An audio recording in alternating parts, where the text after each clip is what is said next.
કોઈ પણ વસ્તુ છે ને એ તમને તત્કાલ ન મળે સાહેબ, અને જે વસ્તુ તમને તત્કાલ મળે ને એ જાજો સમય રહે નહીં, અને જે વસ્તુ તમને ઘણી બધી અગાધ મહેનત કરો અને વર્ષો પછી મળે ને એ વસ્તુ પછી તમારા પાસેથી જાતી નથી, એ પછી આ જીવન તમારા પાસે રહે, અને એના માટે તમારે મહેનત કરવી પડે.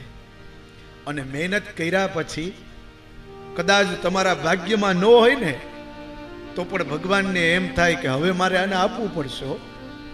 અને એનો દાખલો આપું, સુદામાજી. સુદામાજીના ભાગ્યમાં ક્ષય લક્ષ્મી હતી, પણ આ જીવને એને ભગવાનનું ભજન કર્યું ને પછી તો કૃષ્ણને દયા આવી કે આના ઉપર હું કેટલું દુઃખ નાખીશ. અને એવી દયા આવી, કુબેરને બોલાવ્યા અને કહ્યું મારા મિત્રના ભાગ્યમાં શું છે.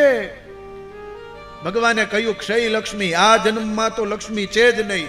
ભગવાન કે એમ ન ચાલે, મારા ભક્તની ભક્તિ વધી ગઈ છે, હવે એને સુખ આપવું પડશે, ઊંધું કરી નાખો, ક્ષયનું યક્ષ કરી નાખો. હે કુબેર, તારો જેટલો ભંડાર ભરચક છે ને એ બધું જ મારા મિત્ર સુદામાને આપી દે. તો આ તાકાત છે તમારા ભક્તિની અંદર.